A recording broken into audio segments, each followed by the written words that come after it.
जय श्री राधे, जय श्री कृष्ण। आप सभी को मैं राधे श्याम वशिष्ठ आप सभी का स्वागत करता हूं। आप ही के YouTube चैनल वीकी वीपीएस परिवार श्री धाम वृंदावन ले चलता हूं नित्य की भांति श्रीमद् भागवत की बृहद चरिता में, जिसके अंतर्गत एक अध्याय की कथा हम श्रवण कर रहे हैं। अभी कार्तिक मास चल रहा है, दामोदर मास चल रहा है और कार्तिक मास के उपलक्ष्य में कार्तिक महात्मा की कथा की वीडियो भी मैं आपको दे रहा हूं, तो उसको भी मिस न करें, उसको भी अवश्य देखें, लोगों को शेयर करें।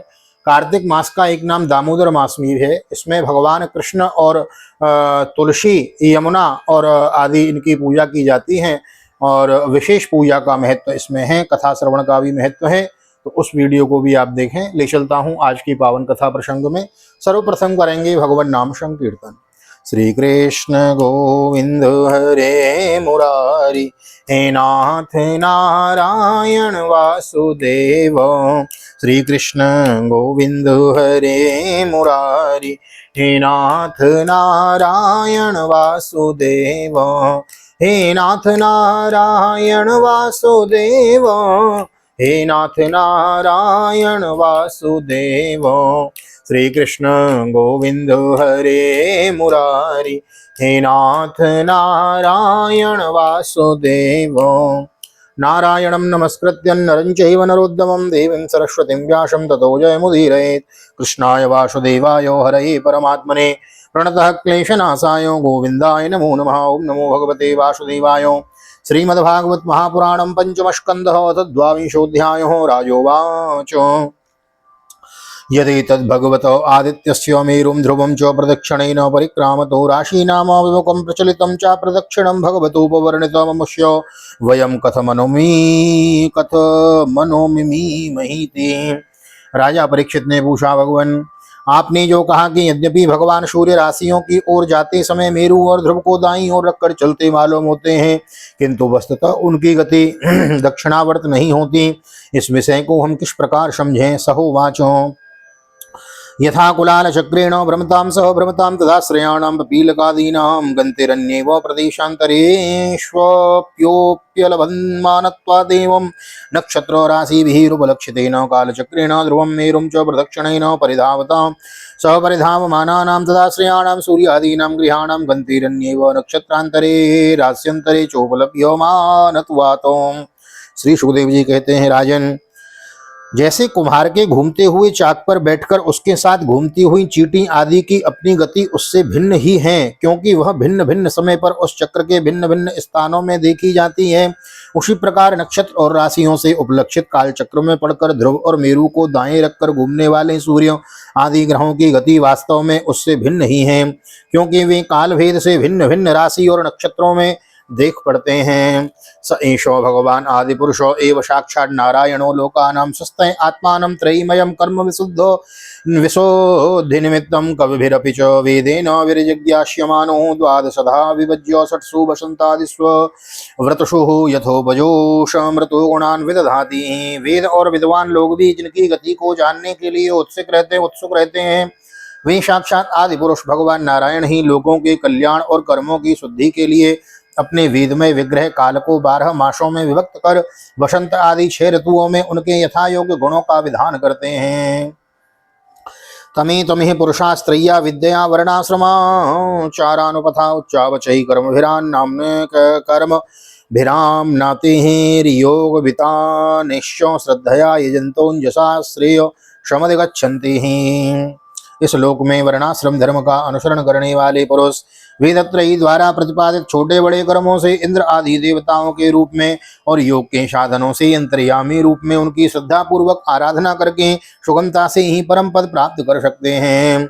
अतः स एष आत्मा लोकानां द्यावा पृथिव्योरंतरेण नाभोपलभते नभो वलयस्य कालचक्रगतो 12 मासान् भुङ्क्ते राशि संज्ञान् संवत्सरावयवान् मासः पक्षद्वयं दिवानक्तं चेति सर्पार्धक्ष द्वयमुपदिशन्ति यावता षष्ठमंसं मुञ्जीतो स वै ऋतुरित्योपदिश्यते संवत्सरा वयवः। भगवान सूर्य संपूर्ण लोकों के आत्मा हैं। वे पृथ्वी और द्युलोक के मध्य स्थित आकाश मंडल के भीतर काल चक्र में स्थित होकर 12 मासों को भोगते हैं, जो संवत्सर के अवयव हैं और मेष आदि राशियों के नाम से प्रसिद्ध हैं। इनमें से प्रत्येक मास चंद्रमा ने शुक्ल और कृष्ण 2 पक्षों का पितृमानसे एक रात और एक दिन का तथा सौरमानसे सवा दो नक्षत्र का बताया जाता है। जितने काल में सूर्यदेव इस संवत्सर का छठा भाग भोगते हैं उसका वह अवयव ऋतु कहा जाता है। अतः च यावतार्धेन नभो विद्यां प्रचरति तम कालमयनामाचक्षते हैं। आकाश में भगवान सूर्य का जितना मार्ग है उसका आधा वे जितने समय में पार कर लेते हैं उसे एक अयन कहते हैं। अभी दक्षिणायन चल रहा है। अथ च यावन्न भूमंडलम सह दाव्या पृथिव्योर्मंडलाभ्याम कार्ष्णेन स भुञ्जीतो तं कालं संवत्सरं परिवत्सरमिडावत्सर मनोवत्सरं वत्सरमिति भानोर्मान्द्यंसैर्द्य शमगमिति शमगतिभिः शमामनन्ति। तथा जितने समय में वे अपनी मंद तीव्र और समान गति से स्वर्ग और पृथ्वी मंडल के सहित पूरे आकाश का चक्कर लगा जाते हैं उसे अवांतर भेद से संवत्सर परिवत्सर इडावत्सर अनुवत्सर अथवा वत्सर कहते हैं। एवं चंद्रमा अर्घगवस्तिभ्य उपरिष्ठा लक्ष्य योजनत उपलभ्यमानोर्कश्यो संवत्सर संवत्सर भुक्तिं पक्षाभ्यां मास भुक्तिं सर्पाद रक्षाभ्यां दिनेनैव पक्षभुक्तिमग्रचारी द्रुततरगमनो भुङ्क्ते अथो चापूर्यमाणा विश्व कलाभिरामाणां कलाभिरमणानां क्षीयमाणा विश्व कलाभिः पितॄणां अहोरात्राणि पूर्वपक्षा परपक्षाभ्यां वितन्वाना सर्वजीव निवः प्राणो जीवश्चैकमेकं नक्षत्रं त्रिशतां मुहूर्त भुङ्क्ते। इसी प्रकार सूर्य की किरणों से 1,00,000 योजन ऊपर चंद्रमा है। उसकी चाल बहुत तेज है इसलिए वह सब नक्षत्रों से आगे रहता है। वह सूर्य के 1 वर्ष के मार्ग को 1 मास में और 1 मास के मार्ग को 2.25 दिन में और 1 पक्ष के मार्ग को 1 ही दिन में तय कर लेता है। यह कृष्ण पक्ष में क्षीण होती हुई कलाओं से पितृगण के और शुक्ल पक्ष में बढ़ती हुई कलाओं से देवताओं के दिन रात का विभाग करता है तथा 30-30 मुहूर्तों में एक एक नक्षत्र को पार करता है। अन्नमय और अमृतमय होने के कारण यही समस्त जीवों का प्राण और जीवन है। य ऐसा षोडश कलह पुरुषो भगवान मनोमयो मृतमयो देव पितरो मनुष्यो भूत पशु पक्षी सरीसृप वीरुधाम प्राणाप्याप्यनशील वात्सर्वमय इति वर्णयन्ति। ये जो 16 कलाओं से युक्त मनोमय अन्नमय अमृतमय पुरुष स्वरूप भगवान चंद्रमा है ये ही देवता पितर मनुष्य भूत पशु पक्षी सरीसृप और वृक्षादि समस्त प्राणियों के प्राणों का पोषण करते हैं इसलिए इन्हें सर्वमय कहा जाता है। तथा उपरिष्टा 30 योजनतो नक्षत्राणि मेरुं दक्षिणेनैव कालायनो ईश्वर योजितानि स विजतिष्ठा 20। चंद्रमा से 3,00,000 योजन ऊपर अभिजित के सहित 28 नक्षत्र हैं। भगवान इन्हें काल चक्र नियुक्त कर रखा है अतः ये मेरु को दाईं ओर रखकर घूमते रहते हैं। तथा उपरिष्टा दुषणाः 2,00,000 योजनतः उपलभ्यते पुरतः पश्चात् सहैव वार्कश्यों शीघ्रमान्द्यस्ताम्याभिर्गतिभिरर्कवच्चरति लोकानां नित्यदानुकूलो एष प्रायेण वर्षयश्चारेणानुमीयते स वृष्टिविष्टम्भग्रहो पशुमनः। इससे 2,00,000 योजन ऊपर शुक्र दिखाई देता है। यह सूर्य की शीघ्र मंद और समान गतियों के अनुसार उन्हीं के समान कभी आगे कभी पीछे और कभी साथ साथ रहकर चलता है। यह वर्षा करने वाला ग्रह है इसलिए लोगों को प्रायों सर्वदा ही अनुकूल रहता है। इसकी गति से ऐसा अनुमान होता है कि यह वर्षा रोकने वाले ग्रहों को शांत कर देता है। उस नशा बुधो व्याख्यातस्य उपरिष्टा 2,00,000 योजनतो बुधः सोमसुतो उपलभ्यमानः प्रायेण शुभकृतदार्काद्यो व्यतिरिच्येत तदाति वाता भ्रो प्रायाना वृष्ट्या दिवय मांसंसते। शुक्र की गति के साथ साथ बुध की भी व्याख्या हो गई। शुक्र के अनुसार ही बुध की गति भी समझ लेनी चाहिए। यह चंद्रमा का पुत्र शुक्र से 2,00,000 योजन ऊपर है। यह प्रायः मंगलकारी ही है किंतु जब सूर्य की गति उल्लंघन करके चलता है तो बहुत अधिक आंधी बादल और सूखे के भय की सूचना देता है। अत ऊर्ध्वम् अंगारकोऽपि योजनलक्षद्वितीय उपलभ्यमानास्त्रिभिस्त्रिभिः पक्षैरेकैकशः राशीन् 12 भुङ्क्ते यदि न वक्रेणाभिवर्तते प्रायेण स्वग्रहो घसंसः। इससे 2,00,000 योजन ऊपर मंगल है। वह यदि वक्र गति से न चले तो एक एक राशि को 3-3 पक्ष में भोगता हुआ 12 राशियों को पार करता है। यह अशुभ ग्रह है और प्राय अमंगल का सूचक है। तथा उपरिष्टा 2,00,000 योजनांतर्गतो भगवान बृहस्पतिरेकैकस्मिन् रासौ परिवत्सरं चरति यदि न वक्रो स्यात् प्रायेणानुकूलो ब्राह्मण कुलस्य। इसके ऊपर 2,00,000 योजन की दूरी पर भगवान बृहस्पति जी हैं। ये यदि वक्र गति से न चलें तो एक एक राशि को एक एक वर्ष में भोगते हैं। ये प्रायों ब्राह्मण कुल के लिए अनुकूल रहते हैं। तत उपरिष्टाद्योजन लक्षद्वयात् प्रतीयमानं शनिश्चर एकैकस्मिन् रासौ त्रिशन् मासान् विलम्बमानो सर्वानेवानुपरीयते तावद्भिरनुवत्सरैः प्रायेण हि सर्वेषाम् अशान्तिकरः। बृहस्पति से 2 लाख योजन ऊपर शनिश्चर यानी शनि दिखाई देते हैं। ये 30-30 महीने तक एक एक राशि में रहते हैं और इन्हें सब राशियों को पार करने में 30 वर्ष लग जाता है। ये प्रायः सभी के लिए अशांति कारक हैं।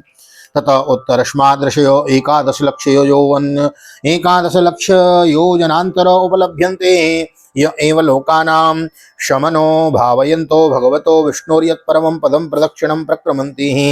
इनके ऊपर 11 लाख योजन की दूरी पर कश्यप आदि सप्तर्षि दिखाई देते हैं। ये सब लोगों की मंगल कामना करते हुए भगवान विष्णु के परम पद ध्रुवलोक की प्रदक्षिणा किया करते हैं।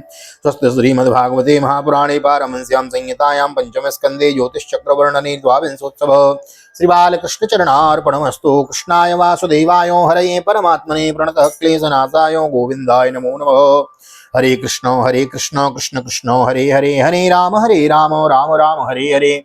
राधे कृष्ण कृष्ण कृष्ण राधे राधे, राधे श्याम श्याम श्याम राधे राधे। और राधा गोविंद भगवान की जय, श्री निम्बार्क भगवान की जय, राधा सर्वेश्वर भगवान की जय, श्रीमद्भागवत महापुराण की जय, श्री वेदव्यास जी महाराज की जय, सुखदेव जी महाराज की जय, राजा परीक्षित जी महाराज की जय, राजा रामचंद्र भगवान की जय, श्री हनुमान जी महाराज की जय, गोवर्धन नाथ की जय, यमुने महारानी की जय, वृंदावन की बिहारी लाल की जय, भैया मैया की जय, तुलसी मैया की जय, कार्तिक मास महोत्सव की जय, आज के आनंद की जय। जय जय श्री राधे, जय जय श्री राधे, जय जय श्री राधे श्याम, जय जय राधे जय जय श्याम, सबको मिले वृंदावन धाम।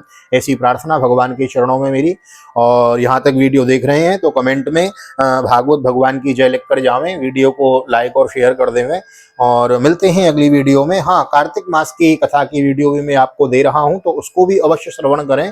समय ना मिले तो सोते समय, प्रातःकाल उठते समय, जब भी आपको समय मिले समय निकालिए, प्लीज मिस मत कीजिए, श्रवण कीजिए। नए आए हैं तो चैनल को सब्सक्राइब कीजिए, वीडियो को लाइक और शेयर कर देवें। मिलते हैं अगली वीडियो में, तब तक के लिए श्रीधाम वृंदावन भागवत निकेतन बाल गोपाल जी की सन्निधि ठाकुर जी का दर्शन करते हुए आप सभी को प्यार भरी जय श्री राधे, जय श्री कृष्ण, हरि ओम।